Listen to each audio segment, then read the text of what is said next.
हिंदी में यूपीएससी की तैयारी से संबंधित प्रोग्राम्स को देखने के लिए सब्सक्राइब करें study IQIS Hindi channel. Google ने आज अपना डूडल मैरी थार्प को समर्पित किया है। मैरी थार्प एक अमेरिकन जियोलॉजिस्ट और ओशियनोग्राफिक कार्टोग्राफर थीं। उन्होंने कॉन्टिनेंटल ड्रिफ्ट थ्योरी को सिद्ध करने में अहम भूमिका निभाई थी। गूगल के मुताबिक उन्होंने दुनिया में ओशन फ्लोर्स का पहला मैप पब्लिश किया था। साल 1998 में आज ही के दिन यूएसए की लाइब्रेरी ऑफ कांग्रेस ने मैरी थार्प को 20वीं सदी की महानतम कार्टोग्राफर घोषित किया था। आपको बता दें कि कॉन्टिनेंटल ड्रिफ्ट थ्योरी एक बेहद अहम सिद्धांत है, जिसके मुताबिक हम आज जो महाद्वीप देखते हैं वे पहले आपस में जुड़े हुए थे, ये जान पाते हैं। इस जुड़े हुए महाद्वीप को पैंजिया कहते थे। पैंजिया एक जर्मन शब्द है, इसका अर्थ है संपूर्ण पृथ्वी। इसके अलावा जो विशाल महासागर हुआ करता था वह पेंथालासा महासागर के नाम से जाना जाता था। महाद्वीप के बनने की प्रक्रिया तकरीबन 20 करोड़ साल पहले से शुरू हो गई थी। बाद में पैंजिया 2 भागों में विभाजित हो गया, जिसे अंगारा लैंड और गोंडवाना लैंड के नाम से जाना गया। और फिर इन दोनों जमीनों के बीच की जगह में जब जल का भराव हुआ तो उसे टेथिस सागर कहा गया। वक्त के साथ साथ गुरुत्वाकर्षण शक्ति, समुद्री धाराओं का प्रभाव और अन्य शक्तियों के माध्यम से अंगारा लैंड और गोंडवाना लैंड जमीन के टुकड़ों का विभाजन होने लगा, जिसे आज हम विश्व के महाद्वीपों और द्वीपों के तौर पर देखते हैं। लंबे वक्त तक जापान अपने रक्षा बजट में न के बराबर खर्च करता रहा है। अपनी सुरक्षा के लिए मित्र देशों, खासतौर पर यूएसए पर वो निर्भर रहे। लेकिन हाल ही में जापान की वर्तमान सरकार ने इस समीकरण को बदलते हुए रक्षा बजट पर खर्च की बात की है। जापान की सरकार ने आने वाले 5 सालों में रक्षा बजट को जीडीपी के 2% तक करने का लक्ष्य रखा है। विशेषज्ञों के मुताबिक अगर जापान अपने संविधान में बदलाव करके मिलिट्री तौर पर ज्यादा सशक्त होता है तो पूर्वी एशिया में शक्ति का समीकरण बदल सकता है। गौरतलब है कि जापान के संविधान के अनुच्छेद 9 में जापान के लोगों द्वारा युद्ध को हमेशा के लिए त्यागने की बात कही गई है। साथ ही जापान कभी भी युद्ध में सक्षम तीनों सेनाओं जैसे जल, थल और वायु को नहीं रखेगा। जापान का यह संविधान तब बना था जब जापान पर यूएसए का कब्जा था। जापान के राजनीतिक महकमे में लंबे वक्त तक शांति का पालन किया, लेकिन पड़ोस में चीन का प्रभाव बढ़ने से जापान के राष्ट्रवादियों ने भी सेना के तौर पर सशक्त होने की मांग रखी। साल 2014 में जापान ने अनुच्छेद 9 की पुनर्व्याख्या करके सेना को और शक्तियां मुहैया कराईं। इसके बाद जापान की संसद डाइट ने कई कानून पारित किया जिससे सेना को सशक्त बनाया जा सके। केरल हाईकोर्ट ने अपने एक अहम फैसले में मुस्लिम पर्सनल एक्ट के तहत मुस्लिमों के बीच हुई शादी को पॉक्सो एक्ट के दायरे से बाहर नहीं रखा है। कोर्ट ने जमानत की एक अर्जी को ठुकराते हुए कहा कि पर्सनल लॉ में विवाह वैध होने के बावजूद यदि एक पक्ष नाबालिग है तो इसे पॉक्सो के तहत अपराध माना जाएगा। केरल हाईकोर्ट के मुताबिक पॉक्सो बच्चों के खिलाफ अपराध को रोकने के लिए है, चाहे वो शादी की आड़ में ही क्यों ना हो। पॉक्सो यानी protection of children from sexual offences अधिनियम 2012 का मकसद है बच्चों को यौन उत्पीड़न और पोर्नोग्राफी के अपराधों से बचाना। इसमें 18 वर्ष से कम उम्र का कोई भी व्यक्ति चाइल्ड कैटेगरी में शामिल किया गया है। इलेक्ट्रॉनिक्स मंत्रालय के मुताबिक भारत इलेक्ट्रॉनिक्स और सेमीकंडक्टर के मामले में चाइना +1 डाइवर्सिफिकेशन स्ट्रेटजी में बड़ा प्लेयर बनकर उभर सकता है। भारत सेमीकंडक्टर और अन्य इलेक्ट्रॉनिक्स उत्पादों के मामले में ग्लोबल वैल्यू चेन में बड़ी भूमिका निभा सकता है। दरअसल चाइना +1 डाइवर्सिफिकेशन स्ट्रेटजी एक बिजनेस स्ट्रेटजी है। इसमें इस बात पर फोकस किया जाता है कि केवल चीन में ही निवेश न हो, बल्कि चीन के अलावा अन्य देशों में भी निवेश को बढ़ावा दिया जा सके। इस रणनीति पर साल 2018 से काम किया जा रहा है। कोविड के बाद इस पर ज्यादा ध्यान दिया गया है। इलेक्ट्रॉनिक्स उत्पादों के मामले में चीन की तकरीबन 2 दशकों तक मोनोपोली रही है, लेकिन कोविड के बाद से ग्लोबल वैल्यू चेन में परिवर्तन हुआ। अब बड़े देश इलेक्ट्रॉनिक उत्पादों के लिए केवल चीन पर निर्भर नहीं है। चाइना +1 प्लान का असर इसमें बड़ी भूमिका निभा रहा है। भारत में इलेक्ट्रॉनिक्स उत्पादों के विनिर्माण में पिछले 1 दशक में तेजी देखने को मिली है। यह सेक्टर देश में एफडीआई में 66% की हिस्सेदारी रखता है। डिजिटल इंडिया कॉरपोरेशन के तहत इंडिया सेमीकंडक्टर मिशन सेमीकंडक्टर और इलेक्ट्रॉनिक्स उत्पादों के विकास में महत्वपूर्ण भूमिका निभाता है। आइए जल्दी से देखते हैं बुलेटिन पर आधारित क्या सवाल बन सकते हैं। पहला सवाल है, खबरों में रही चाइना +1 डाइवर्सिफिकेशन स्ट्रैटेजी संबंधित है। चीन के अलावा अन्य देशों में निवेश को बढ़ावा देने से, चीन के भौगोलिक क्षेत्रफल को बढ़ावा देने से, चीन और उसके मित्र देशों में सहयोग को बढ़ावा देने से, या फिर कोविड का मुकाबला करने के लिए लाई गई चीन के नेतृत्व में नीति। दूसरा सवाल है, निम्नलिखित कथनों पर विचार कीजिए। जापान की संसद को डाइट कहा जाता है। सेना के मामले में जापान एशिया में पहले स्थान पर है। कॉन्टिनेंटल ड्रिफ्ट थ्योरी महाद्वीपों के निर्माण से संबंधित है। नीचे दिए गए कूटों का प्रयोग कर सही उत्तर चुनिए। केवल 1 और 2, केवल 2 और 3, केवल 1 और 3, या फिर 1, 2 और 3। आइए देख लेते हैं पिछले बुलेटिन में मैंने क्या सवाल पूछे थे और उसके सही जवाब क्या है। पहला सवाल था, भारतीय इतिहास के व्यक्तित्व लचित बोरफुकन का संबंध किस क्षेत्र से है? असम, केरल, उत्तराखंड या फिर बिहार? सही जवाब है विकल्प ए यानी असम। दूसरा सवाल मैंने पूछा था, निम्नलिखित कथनों पर विचार कीजिए। युद्धाभ्यास भारत और यूएसए के बीच होने वाली द्विपक्षीय एक्सरसाइज है। सी विजिल एक कोस्टल डिफेंस एक्सरसाइज है। मालाबार एक बहुपक्षीय नेवल एक्सरसाइज है।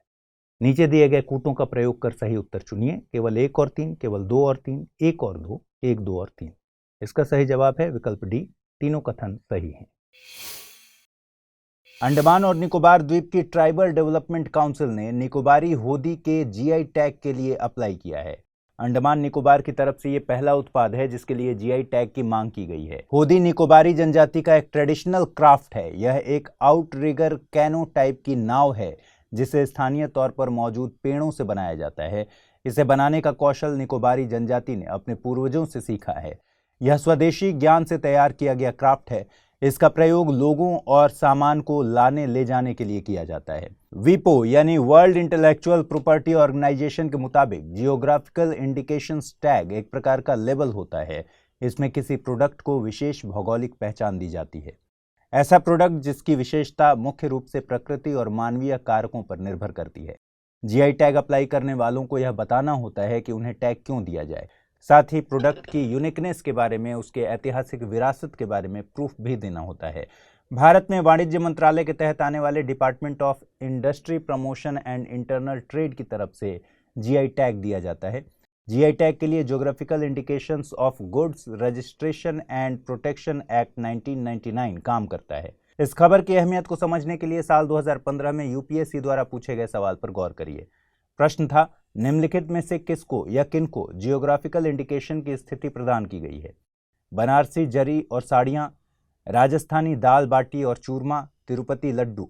नीचे दिए गए कूट का प्रयोग कर सही उत्तर चुनिए। केवल 1, केवल 2 और 3, केवल 1 और 3, 1, 2 और 3, और इसका सही जवाब है विकल्प सी। साल 2021 के लिए Indira Gandhi prize for peace disarmament and development NGO Pratham को दिया गया है। गौरतलब है कि प्रथम एनजीओ शिक्षा के क्षेत्र में काम करता है। कोविड के दौरान भी इसने देश के बच्चों तक गुणवत्ता वाली शिक्षा पहुंचाने के लिए काम किया है। प्रथम की शुरुआत साल 1995 में मुंबई से हुई थी। इसे फरीदा लांबे और माधव चौहान ने मुंबई के स्लम एरियाज में स्कूलिंग के मकसद से शुरू किया था। वर्तमान में प्रथम देश भर के बच्चों के लिए काम करता है। प्रथम द्वारा जारी असर यानी annual status of education report देश में शिक्षा की स्थिति बताने में अहम भूमिका निभाती है। Indira Gandhi prize for peace disarmament and development को पूर्व प्रधानमंत्री इंदिरा गांधी की याद में साल 1986 में गठित किया गया था। इसमें 25 लाख रुपए की मौद्रिक राशि दी जाती है। आपको बता दें कि शिक्षा समवर्ती सूची का विषय है। इसे 42वें संविधान संशोधन के जरिए समवर्ती सूची में रखा गया था। समवर्ती सूची में होने का मतलब है कि इस पर राज्य और केंद्र सरकार दोनों कानून बना सकते हैं। 86वें संविधान संशोधन अधिनियम के जरिए शिक्षा को अनुच्छेद 21A के तहत मौलिक अधिकार के तौर पर शामिल किया गया है। इधर भारत द्वारा पड़ोसी देशों को दिया गया सॉफ्ट लोन पिछले 8 सालों में $3 बिलियन से बढ़कर $15 बिलियन हो गया है। हाल ही में एक समारोह में ये बात G20 के चीफ कोऑर्डिनेटर हर्षवर्धन श्रृंगला ने कही। उनके मुताबिक एशियन डेवलपमेंट बैंक ने एक बार मार्क किया था कि दुनिया में दक्षिण एशिया सबसे कम एकीकृत क्षेत्र है। इस परसेप्शन को बदलने के लिए भारत ने लुक ईस्ट पॉलिसी की जगह एक्ट ईस्ट पॉलिसी लागू की। इसके तहत पड़ोसी देश बांग्लादेश, म्यांमार और नेपाल में अवसंरचना विकास और कनेक्टिविटी के प्रोजेक्ट शुरू किए गए। सॉफ्ट लोन्स में आई तेजी इसी तरह का एक प्रयास है। सॉफ्ट लोन से मतलब ऐसे लोन से होता है जिसमें कोई ब्याज नहीं लिया जाता या बाजार की तुलना में बेहद कम दरों पर ब्याज लिया जाता है। सॉफ्ट लोन दुनिया में भारत की सॉफ्ट पावर को बढ़ाने में मददगार हैं। साथ ही चीन की अग्रेसिव डेट ट्रैप पॉलिसी को रिप्लेस करने में भी ये महत्वपूर्ण भूमिका निभाते हैं। इसके जरिए भारत चीन की बेल्ट एंड रोड इनिशिएटिव का भी मुकाबला कर सकेगा। सुप्रीम कोर्ट ने केंद्र सरकार को 4 हफ्तों के भीतर एक याचिका पर जवाब देने को कहा है। दरअसल पूर्व राज्यसभा सांसद सुब्रमण्यम स्वामी ने राम सेतु को नेशनल हेरिटेज स्टेटस देने की याचिका दायर की थी। कोर्ट ने इसी याचिका पर केंद्र से अपना स्टैंड क्लियर करने को कहा है। विशेषज्ञों के मुताबिक राम सेतु को नेशनल हेरिटेज के साथ जियो हेरिटेज के तौर पर भी संरक्षित करने की जरूरत है। जियो हेरिटेज स्टेटस के जरिए किसी भूगर्भीय विशेषज्ञता वाले क्षेत्र को प्राकृतिक तौर पर संरक्षित किया जाता है। इसमें इस तथ्य को स्वीकार किया जाता है कि जियो डाइवर्सिटी को मानवीय गतिविधियों से खतरा है और संरक्षण की जरूरत है। गौरतलब है कि एडम्स ब्रिज या फिर राम सेतु लाइमस्टोन शोल से बनी एक लंबी चेन है। यह ब्रिज भारत के रामेश्वरम को श्रीलंका के उत्तर पश्चिमी तट पर मौजूद मन्नार आइलैंड से जोड़ता है। राम सेतु को हिंदू शास्त्रों में काफी अहमियत दी गई है और माना जाता है कि भगवान राम और उनकी सेना ने रावण से युद्ध लड़ने के लिए इसी पुल का सहारा लिया था, जबकि इस्लाम में मान्यता है कि आदम ने श्रीलंका की एडम चोटी तक पहुंचने के लिए इस पुल का इस्तेमाल किया था। वैज्ञानिकों का मानना है कि राम सेतु एक नेचुरल स्ट्रक्चर है जो टेक्टोनिक मूवमेंट की वजह से बना है। आपको बता दें कि राम सेतु का जल स्तर काफी उथला है। यही वजह है कि मन्नार की खाड़ी और पाक स्ट्रेट के बीच सीधा नेविगेशन नहीं हो पाता। लिहाजा भारत के पूर्वी तट और पश्चिमी तट के बीच चलने वाले जहाजों को श्रीलंका का पूरा चक्कर लगाकर यात्रा करनी होती है। इससे समय और पैसे दोनों की बर्बादी होती है। इसी दिक्कत को दूर करने के लिए UPA 1 के समय SSCP यानी सेतु समुद्रम शिपिंग कनाल प्रोजेक्ट की शुरुआत की गई थी। इस प्रोजेक्ट से भारत के पूर्वी और पश्चिमी तट के बीच नेविगेशन टाइम कम होने की संभावना है। हालांकि बाद में यह मामला कोर्ट में चला गया और प्रोजेक्ट पर रोक लगा दी गई। सेतु समुद्रम प्रोजेक्ट का आइडिया पहली बार भारत सरकार नहीं बल्कि एक ब्रिटिशर एडी टेलर ने रखा था। आइए अब जल्दी से देखते हैं आज के बुलेटिन पर आधारित क्या सवाल बन सकते हैं। पहला सवाल है, साल 2021 के लिए Indira Gandhi prize for peace disarmament and development निम्न में से किसे दिया गया है? ISRO, centre for science and environment, Pratham या फिर गूंज? दूसरा सवाल है, निम्नलिखित कथनों पर विचार कीजिए। भारत में GI टैग के लिए geographical indications of goods registration and protection act 1999 काम करता है। बीते सालों में भारत ने अपने सॉफ्ट लोन्स में कमी की है। नीचे दिए गए कूटों का प्रयोग कर सही उत्तर चुनिए। केवल एक, केवल दो, एक और दो दोनों, या फिर न तो एक न ही दो। आइए देखते हैं पिछले बुलेटिन पर आधारित क्या सवाल मैंने पूछे थे और उनके सही जवाब क्या हैं। पहला सवाल मैंने पूछा था, खबरों में रही चाइना +1 डाइवर्सिफिकेशन स्ट्रैटेजी संबंधित है। चीन के अलावा अन्य देशों में निवेश को बढ़ावा देने से, चीन के भौगोलिक क्षेत्रफल को बढ़ावा देने से, चीन और उसके मित्र देशों में सहयोग को बढ़ावा देने से, या फिर कोविड का मुकाबला करने के लिए लाई गई चीन के नेतृत्व में नीति से? सही जवाब है इसका विकल्प ए, चीन के अलावा अन्य देशों में निवेश को बढ़ावा देने से। दूसरा सवाल मैंने पूछा था, निम्नलिखित कथनों पर विचार कीजिए। जापान की संसद को डाइट कहा जाता है। सेना के मामले में जापान एशिया में पहले स्थान पर है। कॉन्टिनेंटल ड्रिफ्ट थियरी महाद्वीपों के निर्माण से संबंधित है। नीचे दिए गए कूटों का प्रयोग कर सही उत्तर चुनना था। केवल एक और दो, केवल दो और तीन, केवल एक और तीन, या फिर एक, दो और तीन। इसका सही जवाब है विकल्प सी, यानी केवल एक और तीन। जापान का संविधान सेना की मनाही करता है। हाल ही में जापान ने रक्षा बजट को बढ़ाने की बात कही है। हिंदी में UPSC की तैयारी से संबंधित प्रोग्राम्स को देखने के लिए सब्सक्राइब करें study IQIS Hindi channel. Supreme court ने केंद्र सरकार से चुनाव आयोग की स्वायत्तता पर सवाल किया है। कोर्ट ने ये सवाल मुख्य चुनाव आयुक्त के कम होते कार्यकाल को लेकर किया है। कोर्ट के मुताबिक साल 2004 के बाद मुख्य चुनाव आयुक्त का कार्यकाल 100 दिनों तक सिमट कर रह गया है। Election commission conditions of service of election commissioners and transaction of business act of 1991 की धारा 4 के मुताबिक मुख्य चुनाव आयुक्त और चुनाव आयुक्तों का कार्यकाल 6 साल या 65 साल की उम्र, इनमें से जो भी पहले हो, निर्धारित किया गया है। अनुच्छेद 324 मुख्य चुनाव आयुक्त को हटाने की प्रक्रिया की बात भी करता है। कोर्ट ने सवाल उठाया है कि जब चुनाव आयुक्त को पूरा कार्यकाल ही नहीं मिलेगा तो इस प्रक्रिया की इम्यूनिटी का कोई मतलब नहीं है। आपको बता दें कि निर्वाचन आयोग एक स्थायी और स्वतंत्र निकाय है। संविधान के अनुच्छेद 324 में इसका वर्णन है। इसके पास संसद, राज्य विधानमंडल, राष्ट्रपति और उपराष्ट्रपति के पदों के लिए संचालन, निर्देशन और नियंत्रण की जिम्मेदारी है। यह एक अखिल भारतीय संस्था है क्योंकि केंद्र और राज्य सरकार दोनों के लिए यह समान होती है।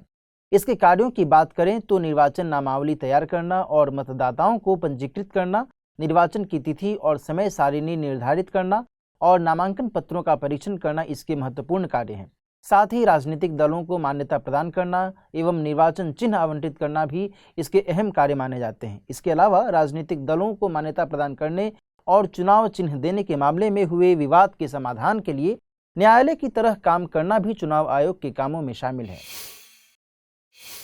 भारत की पूर्णिमा देवी बनर्जी को champions of the earth award से सम्मानित किया गया है। उन्हें ये सम्मान एंटरप्रेन्योरियल विजन कैटेगरी में दिया गया है। पूर्णिमा देवी बनर्जी ने असम में एक हरगीला आर्मी तैयार की है। हरगीला आर्मी तकरीबन 10,000 महिलाओं का समूह है जो हरगीला पक्षी को बचाने के लिए काम करती है। सारस को असम की स्थानीय भाषा में हरगीला कहा जाता है। यह एक बड़ा पक्षी है जिसकी ऊंचाई 145 से 150 सेंटीमीटर तक होती है। यह स्कैवेंजर कैटेगरी में आता है, इसलिए लोगों के मन में इन पक्षियों की नकारात्मक छवि बनी हुई है। डॉक्टर बर्मन की हरगीला आर्मी इन पक्षियों को लेकर लोगों का परसेप्शन बदलने का काम करती है। साथ ही आर्द्र भूमियों के संरक्षण पर भी काम करती है, जिससे इन पक्षियों के नेस्टिंग प्लेस को संरक्षित किया जा सके।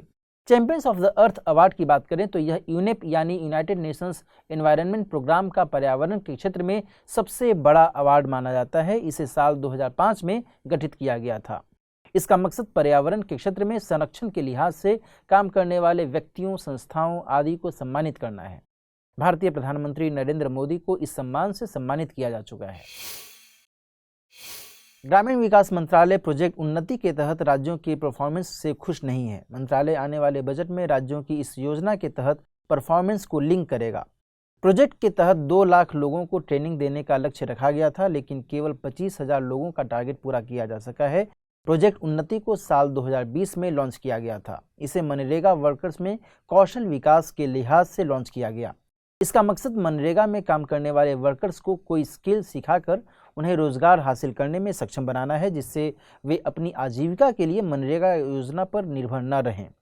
प्रोजेक्ट में मनरेगा के तहत 100 दिन का काम पूरा करने वाले परिवार के एक वयस्क सदस्य को ट्रेनिंग दी जाएगी। इसमें ग्रामीण विकास मंत्रालय के रूरल स्किल डिवीजन और कृषि मंत्रालय के कृषि विज्ञान केंद्रों का प्रयोग किया जाएगा।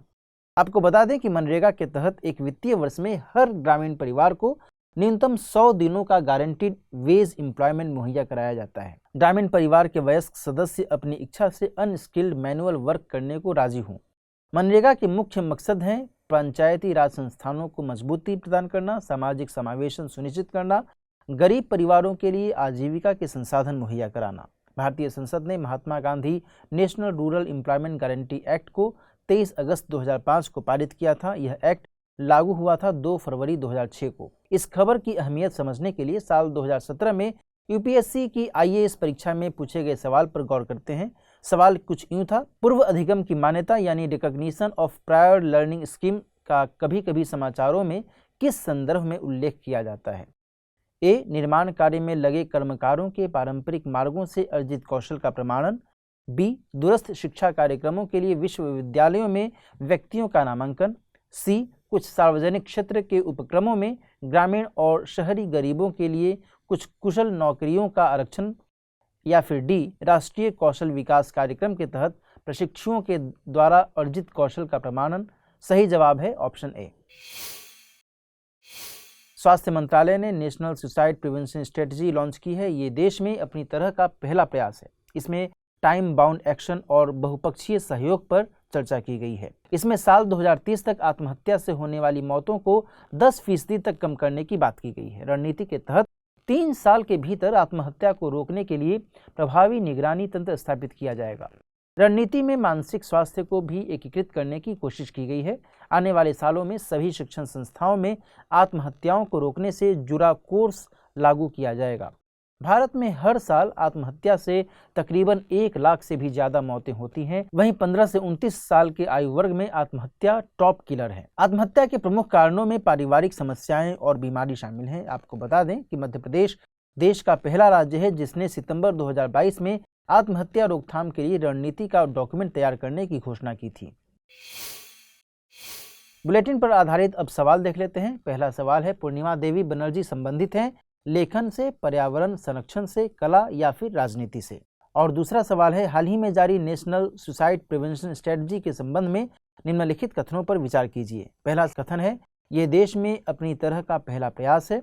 दूसरा कथन, इसे नीति आयोग के द्वारा जारी किया गया है। और तीसरा, मध्य प्रदेश आत्महत्या निवारण रणनीति जारी करने की घोषणा करने वाला पहला राज्य है। चौथा कथन है, साल 2030 तक आत्महत्या से होने वाली मौतों को 10% तक कम करने का लक्ष्य रखा गया है। नीचे दिए गए कूटों की सहायता से सही कथन चुनिए। केवल 1 और 2, केवल 1, 3 और 4, केवल 2, 3 और 4, 1, 2, 3 और 4।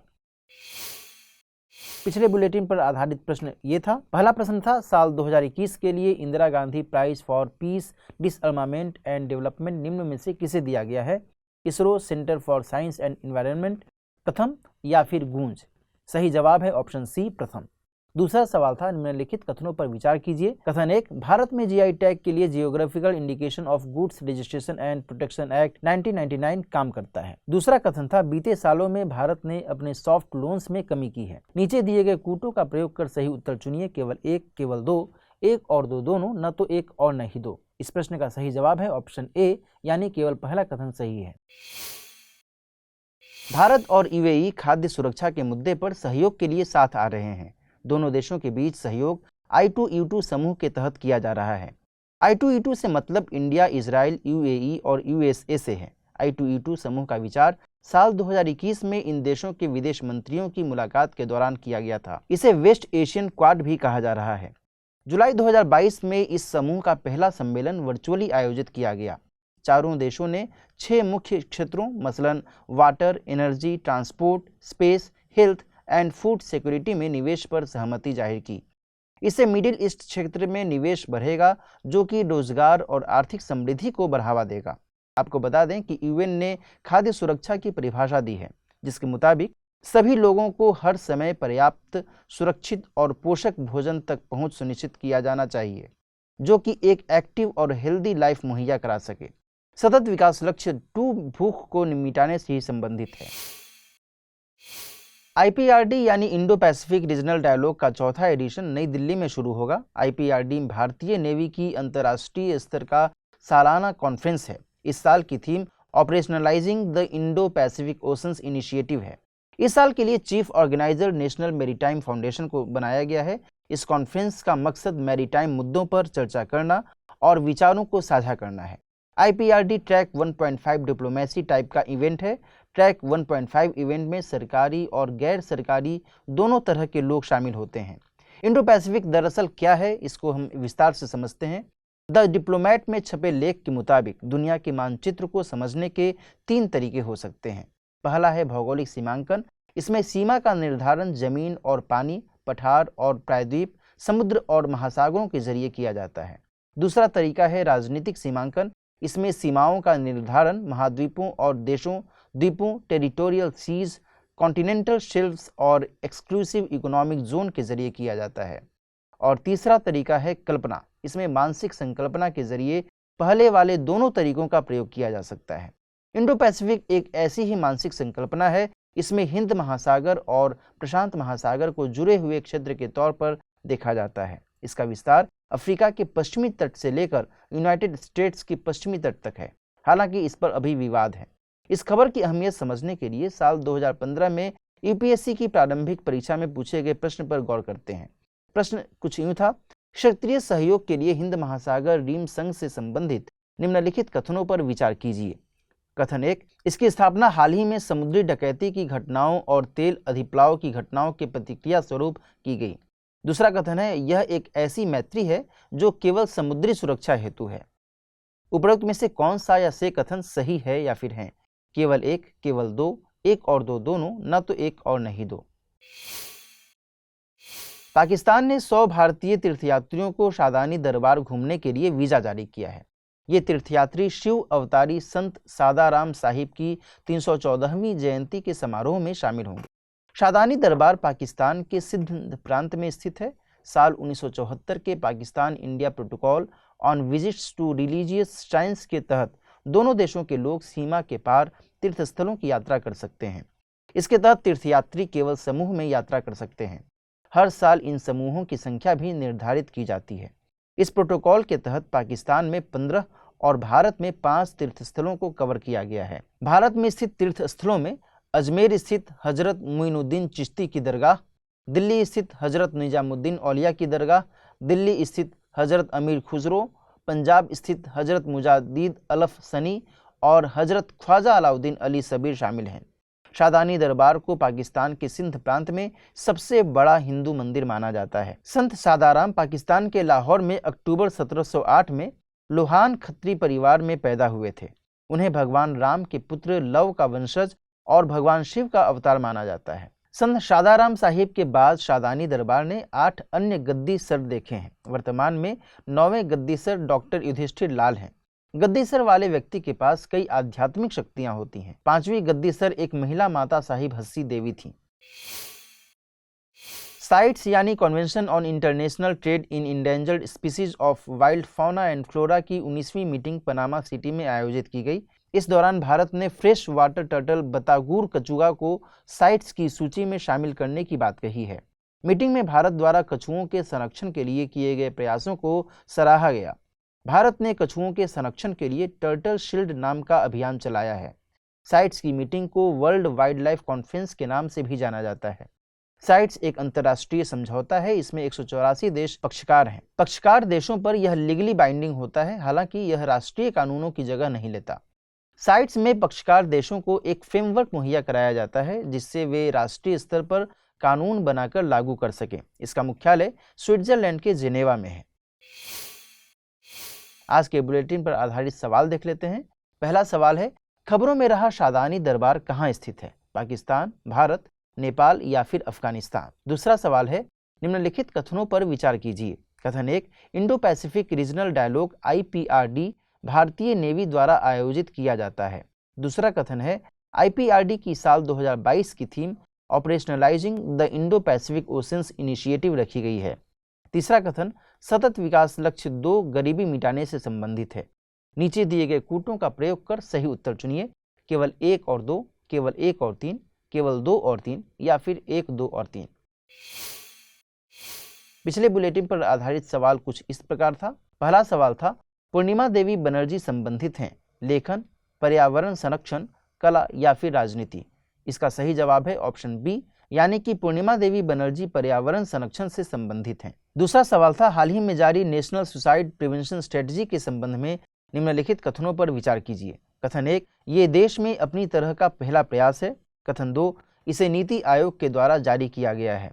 कथन 3, मध्य प्रदेश आत्महत्या निवारण रणनीति जारी करने की घोषणा करने वाला पहला राज्य है। और कथन 4, साल 2030 तक आत्महत्या से होने वाली मौतों को 10% तक कम करने का लक्ष्य रखा गया है। नीचे दिए गए कूटों की सहायता से सही कथन चुनिए। केवल 1 और 2, केवल 1, 3 और 4, केवल 2, 3 और 4, 1, 2, 3 और 4। सही जवाब है ऑप्शन बी, यानी कि केवल 1, 3 और 4 सही है। हिंदी में UPSC की तैयारी से संबंधित प्रोग्राम्स को देखने के लिए सब्सक्राइब करें study IQIS Hindi channel. Bharat और GCC ने FTA यानी फ्री ट्रेड एग्रीमेंट पर वार्ता को फिर से शुरू करने का फैसला लिया है। FTA से दोनों पक्षों में रोजगार में वृद्धि और जीवन स्तर में सुधार होगा। साथ ही दोनों पक्षों के व्यापार में विविधता देखने को मिलेगी। GCC यानी गल्फ कोऑपरेशन काउंसिल वर्तमान में भारत का सबसे बड़ा व्यापारिक साझेदार ब्लॉक है। दोनों पक्षों के बीच वित्त वर्ष 2021-22 में $154 बिलियन का व्यापार हुआ है। GCC देश भारत के तेल आयात में 35% तो गैस आयात में 70% की हिस्सेदारी रखते हैं। GCC देशों द्वारा भारत में किया गया निवेश $18 बिलियन से ज्यादा है। आपको बता दें कि GCC की स्थापना साल 1981 में की गई थी। इसका मुख्यालय सऊदी अरब के रियाद में है। इसके सदस्यों में संयुक्त अरब अमीरात, Bahrain, Oman, Qatar, Kuwait, Saudi Arab शामिल हैं। यह एक क्षेत्रीय अंतर सरकारी संगठन है। इराक को छोड़कर पर्शियन गल्फ के सभी अरब देश GCC में हैं। भारत और गल्फ देशों के बीच केवल अरब सागर स्थित है, इसलिए भारत के लिए गल्फ देश रणनीतिक रूप से बहुत ज्यादा महत्वपूर्ण है। साइट्स की COP19 की बैठक पनामा सिटी में आयोजित हो रही है। इसमें पेंगोलिन के भागों के नाम आधिकारिक फार्माकोपिया से हटाने की मांग की गई है, जिससे पेंगोलिन का संरक्षण हो सके। साथ ही देशों को अपने यहाँ एक राष्ट्रीय कानून को लागू करने की बात भी कही गई है, जिससे पेंगोलिन के इल्लीगल ट्रेड को रोका जा सके। गौरतलब है कि पेंगोलिन दुनिया में सबसे ज्यादा ट्रैफिकिंग का शिकार जानवर है। पेंगुलिन का मांस और चाइनीज दवाओं में प्रयोग के लिए शिकार किया जाता है।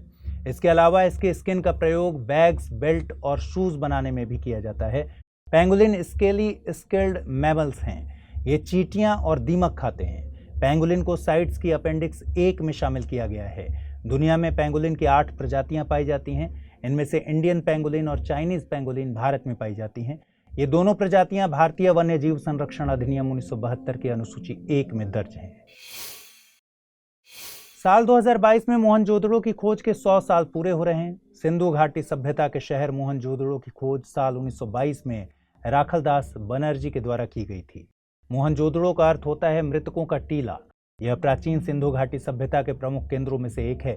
सिंधु नदी के किनारे स्थित मोहनजोदड़ो पाकिस्तान के सिंध प्रांत में है। यह सिंधु सभ्यता के शहरी क्षेत्र को प्रदर्शित करता है। यह शहर 2 भागों में विभाजित है। छोटा हिस्सा ऊंचाई पर तो निचला हिस्सा आकार में बड़ा है। यहाँ के घरों में बाथरूम और ड्रेनेज की सुविधा थी, इसलिए इसे सिंधु घाटी सभ्यता के नियोजित शहरों की श्रेणी में रखा जाता है। मोहनजोदड़ो से खुदाई में डांसिंग गर्ल की प्रतिमा, पशुपति मुहर और अन्य गृह हासिल हुए हैं। मोहनजोदड़ो को साल 1980 में पाकिस्तान की तरफ से यूनेस्को विश्व विरासत स्थल में शामिल किया गया है। आपको बता दें कि राखलदास बनर्जी एक प्रसिद्ध भारतीय आर्कियोलॉजिस्ट थे। उन्होंने साल 1911 में असिस्टेंट सुपरिटेंडेंट के तौर पर आर्कियोलॉजिकल सर्वे ऑफ इंडिया को ज्वाइन किया था। मलेशिया के नए प्रधानमंत्री अनवर इब्राहिम ने शपथ ली। उन्हें इस पद पर मलेशिया के किंग अल सुल्तान अब्दुल्लाह ने नियुक्त किया है। उन्होंने देश में भ्रष्टाचार को मिटाने और अर्थव्यवस्था पर फोकस करने की बात कही है। मलेशिया में प्रधानमंत्री सरकार का प्रमुख होता है, वहीं किंग राष्ट्र प्रमुख होता है। मलेशिया दक्षिण पूर्व एशिया में स्थित एक देश है। इसे पूर्व में ब्रिटिश मलय के नाम से जानते थे। इसके 2 प्रमुख भौगोलिक क्षेत्र साउथ चाइना सी से अलग होते हैं। पश्चिमी मलेशिया को पेनिनसुलर मलेशिया के नाम से जाना जाता है। यह सिंगापुर और थाईलैंड से बॉर्डर साझा करता है। पूर्वी मलेशिया को मलेशियन बोर्नियो के नाम से जानते हैं। यह इंडोनेशिया से सीमा साझा करता है। मलेशिया में स्थित सबसे ऊंचा पर्वत माउंट किनाबालू है। मलेशिया 17 मेगा ड्राइवर्स देशों में से एक है। आइए जल्दी से देखते हैं बुलेटिन पर आधारित क्या सवाल बन सकते हैं। पहला सवाल है, 2 भागों में विभाजित सिंधु घाटी सभ्यता का यह शहर मृतकों का टीला के नाम से जाना जाता है। हाल ही में इसकी खोज के 100 साल पूरे हुए हैं। यह पद निम्न में से किस शहर को संदर्भित करता है? धौलावीरा, मोहनजोदड़ो, राखीगढ़ी या फिर बुर्जहोम? अगला सवाल है, निम्नलिखित कथनों पर विचार कीजिए। अनवर इब्राहिम मॉरिशस के प्रधानमंत्री हैं। पेंगोलिन एक मैमल है। जीसीसी एक क्षेत्रीय अंतर सरकारी संगठन है। नीचे दिए गए कूटों का प्रयोग कर सही उत्तर चुनिए। केवल 1, केवल 2 और 3, केवल 1 और 3 या फिर 1, 2 और 3। आइए अब देख लेते हैं पिछले बुलेटिन पर आधारित क्या सवाल पूछे गए थे और उनके सही जवाब क्या है। पहला सवाल था, खबरों में रहा शादानी दरबार कहाँ स्थित है? पाकिस्तान, भारत, नेपाल या फिर अफगानिस्तान?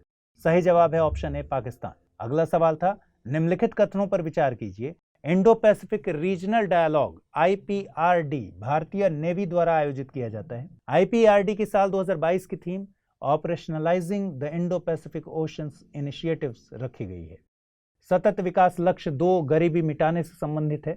नीचे दिए गए कूटों का प्रयोग कर सही उत्तर चुनना था और इस प्रश्न का सही जवाब है ऑप्शन ए, यानी केवल 1 और 2।